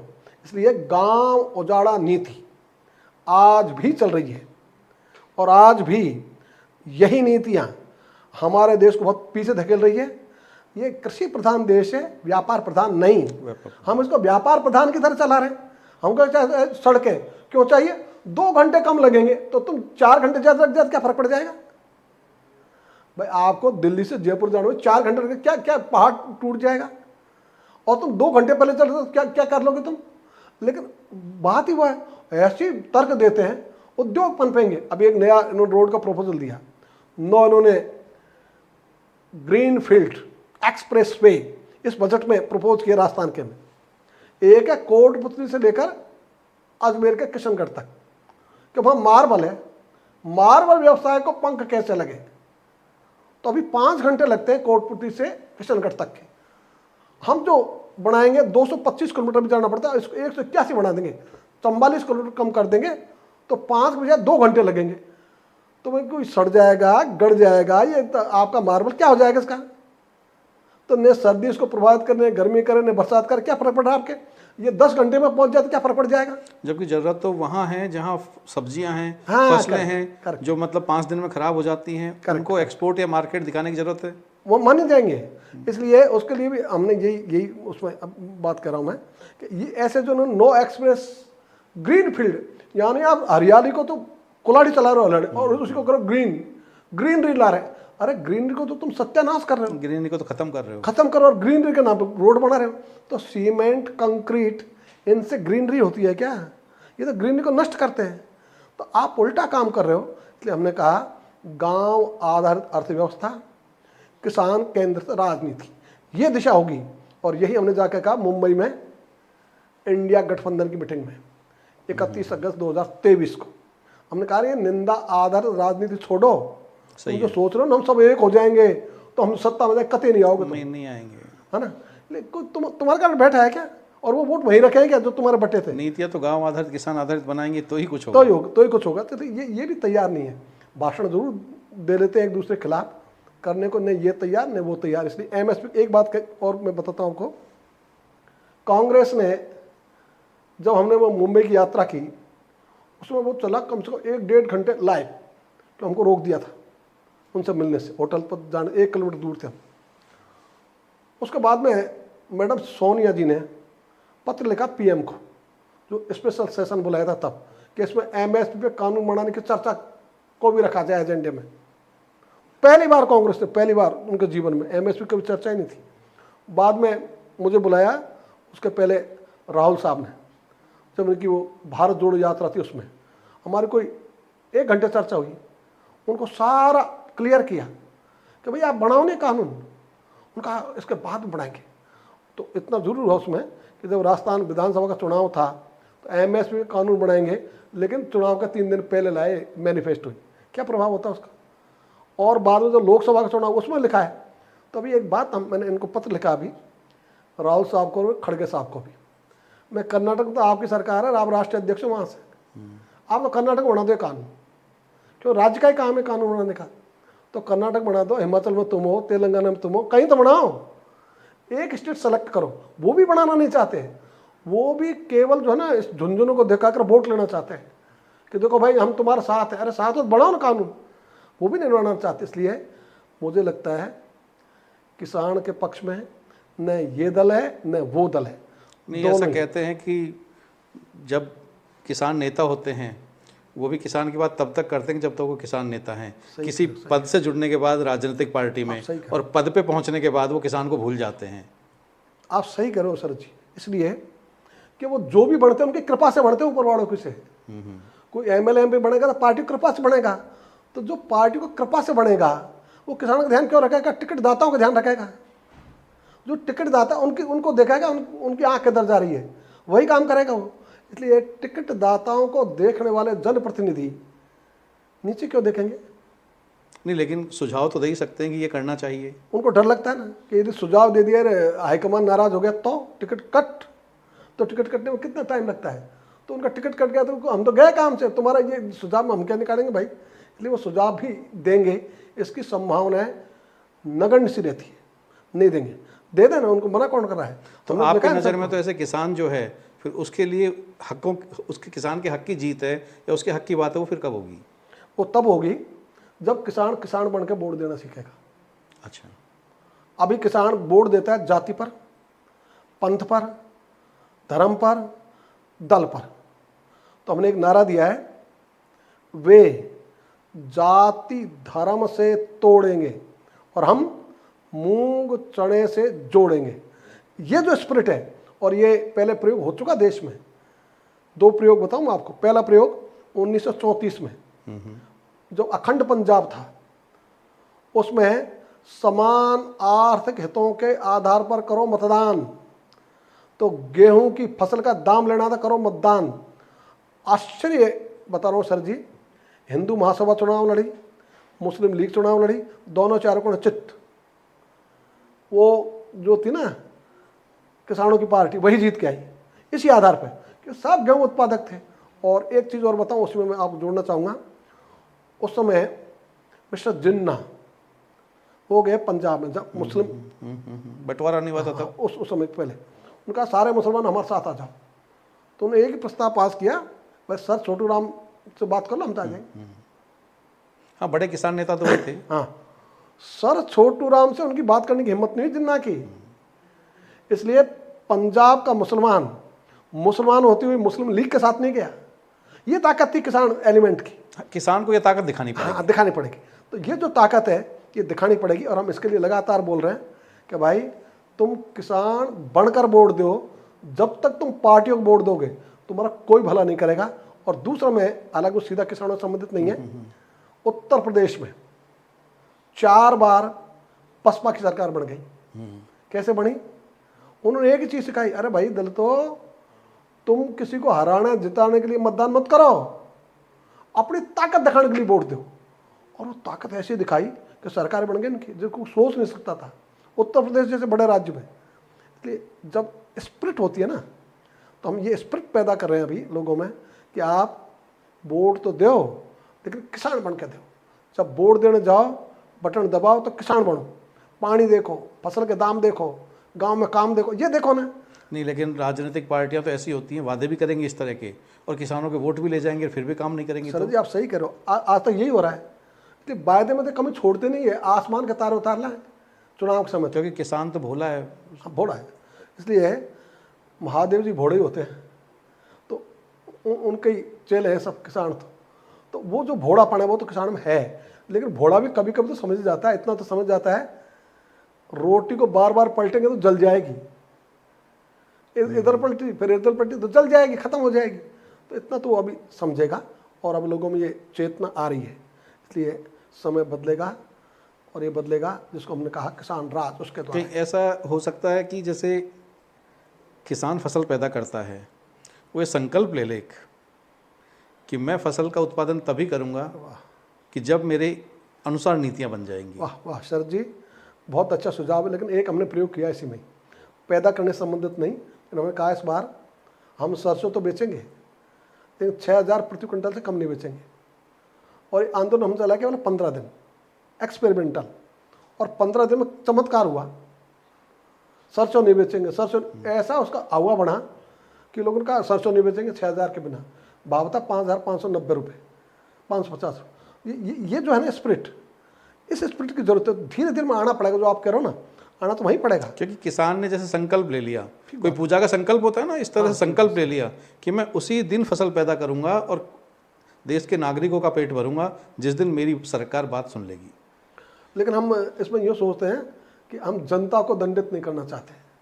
हाँ, अन्नदाता है वो। हाँ, अन्नदाता है, इसलिए हमारा जो चरित्र है ना वो भी यथावत रहना चाहिए। इसलिए हम इनको दंडित करेंगे जो नहीं, लेकिन ये तो एक आएंगे, दूसरे वैसे ही हैं, तीसरे आएंगे वो भी पहले जैसे ही हैं। बात, इसलिए हम ये कहा कि अब तुम में से तय करो कौन एमएलए बनेगा, कौन एमपी बनेगा। अच्छा, किसानों में से शुरू करो, तो जो तुम्हारे लड़े उसको बनाओ। तुम तो इसको एक्स को बनाओ, वाई को बनाओ, जेड को बनाओ, उसका चरित्र देखो कितने साल से लड़ रहा है, इसके आधार पर शुरू करो।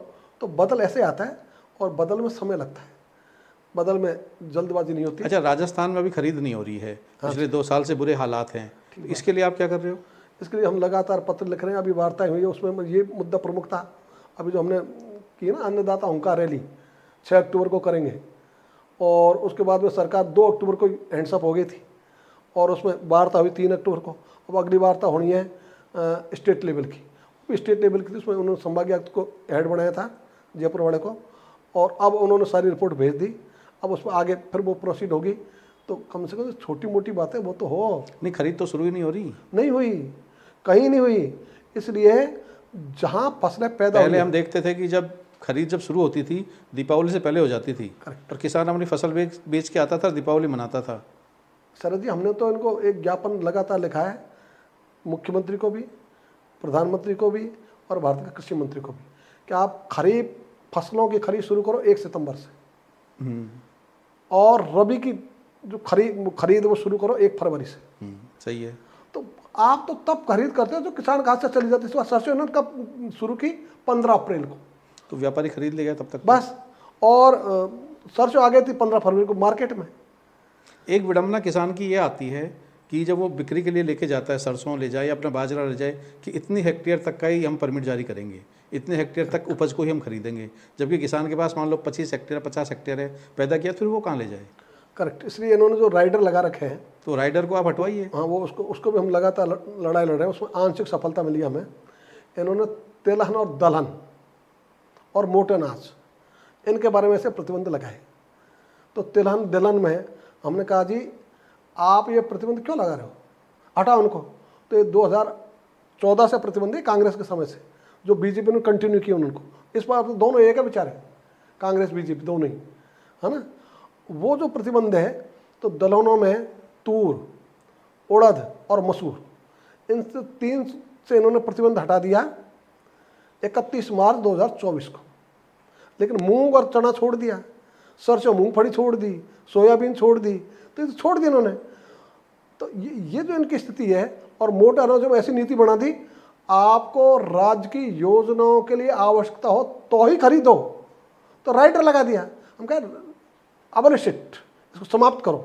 और इसके लिए लगातार हम अभी भी लड़ाई लड़ रहे हैं। अभी भी हमारा आंदोलन यही होता है, हर आंदोलन की मांग होती है।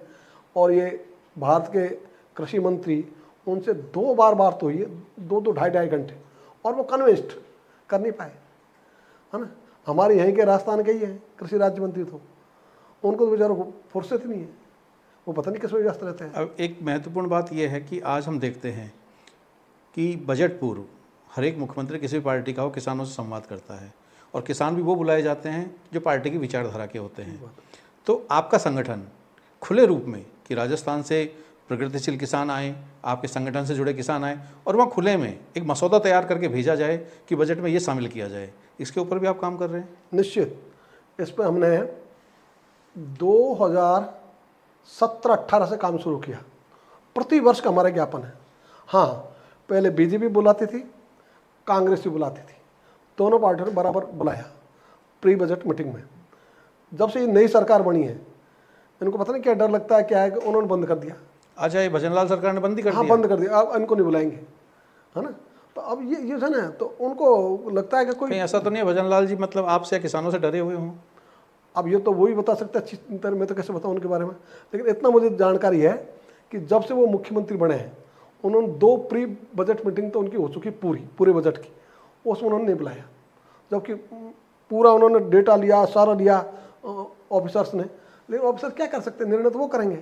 तो उन्होंने, या तो लगता है कि मैं बैठूं और कोई ऐसा प्रश्न करे मैं उत्तर नहीं दे पाऊँ। अब उनका मतलब क्या है डर, ये तो वही बता सकता है अच्छी ढंग से। लेकिन मुझे इतनी जानकारी है कि उन्होंने बुलाना भी उचित नहीं समझा, तो हमने तो लिखित में भेजा है। आपने सुझाव अपने भेजे हैं? बिल्कुल भेजे हैं।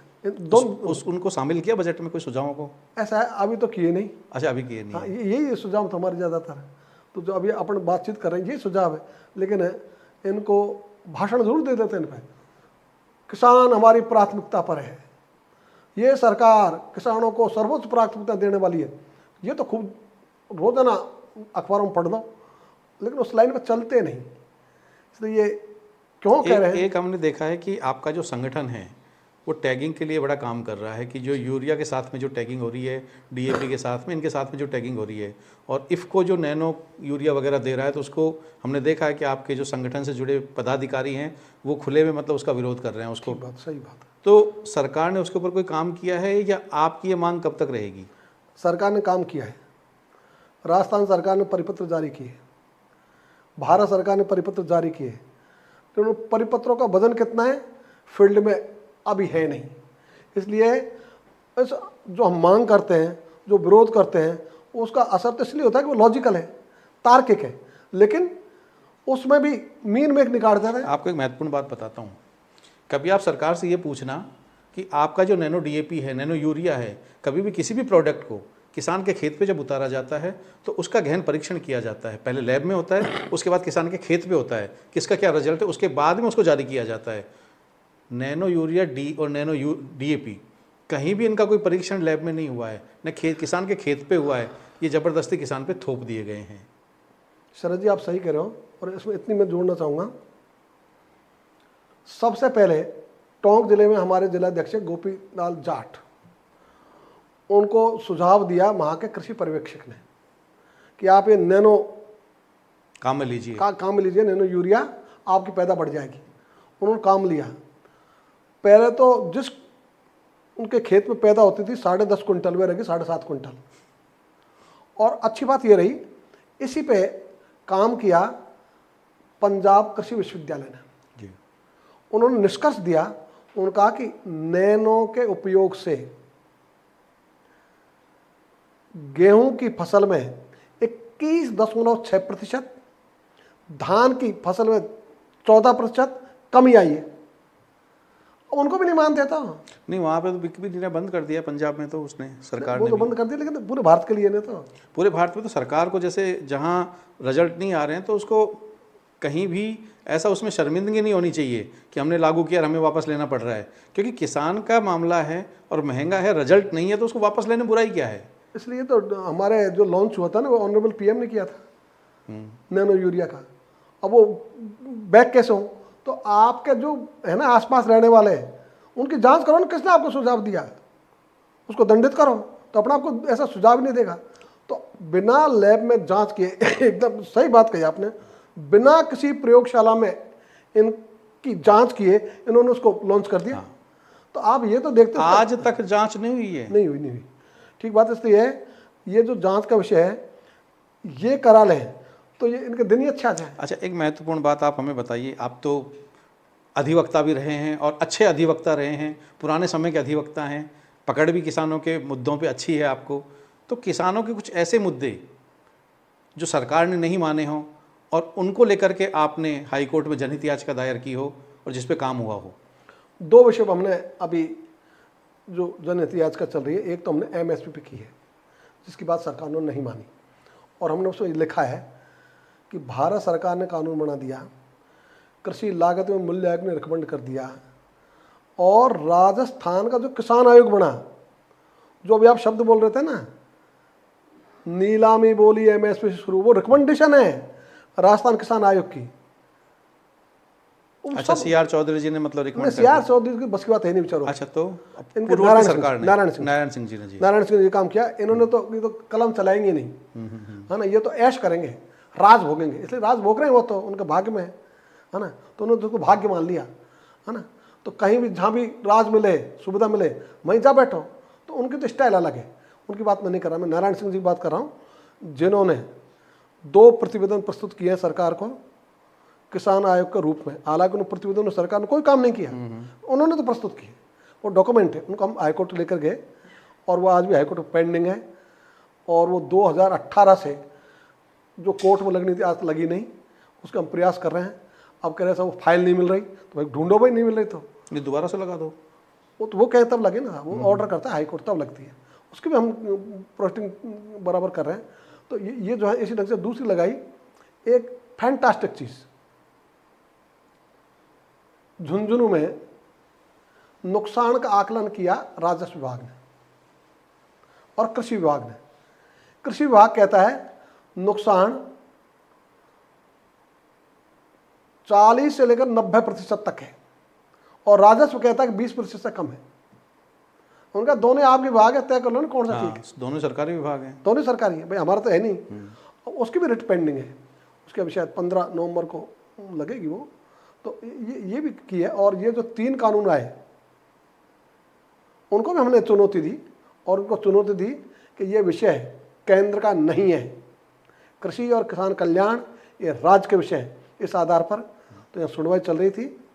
उसके पहले सुप्रीम कोर्ट में जब हम गए तो सुप्रीम कोर्ट ने पूरे देश में ऐसी जितनी भी याचिकाएं थी उन सबको मंगा लिया था, और उनकी तारीख फिक्स कर दी थी 21 तारीख, लेकिन 19 तारीख को विड्रॉ हो गया, इसलिए उन पर बहस नहीं हुई। अच्छा, एक तो ये तो मुद्दे आपके जनहित के चल ही रहे हैं, इसमें आप ये मेरा है कि ये जो नैनो यूरिया, नैनो डीएपी, इसको भी शामिल कर लीजिए। आप सरकार से या विभाग से किसी से मांगेंगे कि भाई इसकी जो परीक्षण रिपोर्ट है उसको बताइए। इसी तरह से मैं महत्वपूर्ण बात आपसे कहना चाहता हूँ कि ड्रोन लेकर के आए हैं ये। जी जी, दीदी ड्रोन। हाँ, मतलब दीदी ड्रोन या कोई भी ड्रोन जो फसलों के लिए, सब ड्रोन से फसलों पे छिड़काव होगा और कीट व्याधियाँ रुकेगी। मैं आपको एक महत्वपूर्ण बात बताता हूँ, जब पश्चिमी राजस्थान में टिड्डी का आक्रमण होता है जी, और टिड्डी के आक्रमण में ड्रोन से केमिकल छिड़का जाता है, तो टिड्डी के साथ साथ में वहाँ की वनस्पतियाँ, जीव जंतु सब नष्ट हो जाते हैं। और जब इससे केमिकल छिड़का जाएगा पूरे भारत की भूमि के ऊपर, ड्रोन से जब केमिकल छिड़का जाएगा और नीचे आएगा, और उससे जो पार्टिकल्स हैं उसके केमिकल के, वो जीव जंतुओं के लिए, पेड़ पौधों के लिए, वनस्पतियों के लिए, क्योंकि पेड़ पौधों पे जम जाएंगे, वहीं पक्षी जाके बैठेंगे, जीव जंतु बैठेंगे, तो पूरी जो हमारी संपदा है वो नष्ट हो जाएगी। इसके ऊपर भी आपका संगठन कोई काम कर रहा है? शरद जी, ये विषय अभी हमारे बीच में डिस्कस नहीं हुआ, लेकिन आपने जो बात बताई ये निश्चित रूप से विचारणीय बात है। इसमें हमारी टीम में चर्चा करेंगे, और चर्चा करके इसमें आगे के जो आवश्यक होगा वो कार्य। कि किसानों से जुड़ा है इसलिए, निश्चित। और ये किसान ही नहीं, अपनी से जुड़ा है, जैव विविधता से जुड़ा है, सबसे जुड़ा है, इसलिए लोगों के स्वास्थ्य से जुड़ा है, बड़ा विषय है। लेकिन अभी हमने इसमें चर्चा नहीं की तो बिना चर्चा मैं नहीं कह सकता आपसे। तो रामलाल जाट साहब, आपका संघर्ष तो पिछले 50 साल से किसान के लिए चल रहा है और आगे भी चलता रहेगा।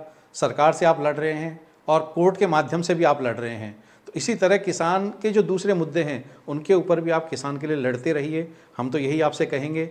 और आपने देखा कि कोई तो है जो आपके हकों के लिए लड़ रहा है, तो आपको भी रामपाल जाट साहब के हाथ मजबूत करने चाहिए, क्योंकि इनकी मजबूती ही किसानों की मजबूती है, कृषि की मजबूती है, खेती बाड़ी की मजबूती है। तो आपको एक कार्यक्रम कैसा लगा हमें ज़रूर बताइएगा, और देखते रहिए चैनल को। बहुत बहुत धन्यवाद। राम राम साहब, धन्यवाद।